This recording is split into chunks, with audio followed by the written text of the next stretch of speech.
the Sougray report dropping in either today, potentially even during this programme, maybe tomorrow. Is that likely to flare up all of those tensions that we saw over the past few weeks? Personally, I don't think so. I don't think it'll happen that way. I don't think the report will be that damning. But even if it seems damning, most of this stuff happened almost 2 years ago. And really, it's irrelevant to today's politics because our leaders are no worse than most of the other leaders of the other countries who also didn't follow policy, corona policy. And in fact, most of the public didn't either. So it would be a bit hypocritical of us to criticize a few events where people at work, not breaching the work rules, get the blame for throwing parties, etc. Do you hear that? Is it not the case, though, that these were rules that were set up by the people in the building behind me, and they do have a special responsibility to follow through the letter, but also the spirit of those rules that they were expecting everyone else to follow? I entirely agree. And like most of the public, I understand, will be not very happy about what's happened. But it didn't happen exclusively in this country. Why is it coming out now? Why has it been coming out since the beginning of January and it wasn't coming out before?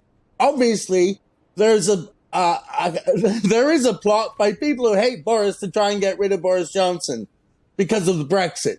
And you know that's what this is about. Many other people know that's what this is about. So, yes, it doesn't excuse all of the... Is that the case? Because we have Brexiteers from Andrew Bridgen to William Ragg, many Conservative MPs that people will know and have heard from over the last few weeks, are people calling for Boris Johnson to go. So it doesn't seem like there's a particular Brexit divide on this.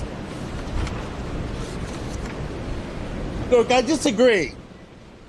I think there is, when Michael Heseltine came out with his announcement of wanting to get rid of Boris and trying to go back into the European Union, I mean, that really, he's the public voice for that.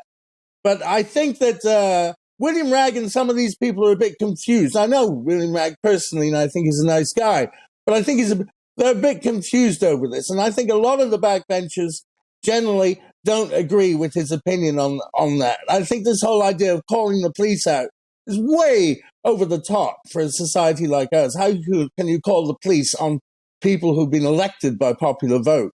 But I do think that it's important what the report says, but I don't think it's going to bring down the government, because I don't think it's going to bring out any revelations that we don't know already. Well, I suppose that's the big danger. Will there be anything else? It's not too long to wait now. David Semple, we appreciate your time, political commentator there, of course.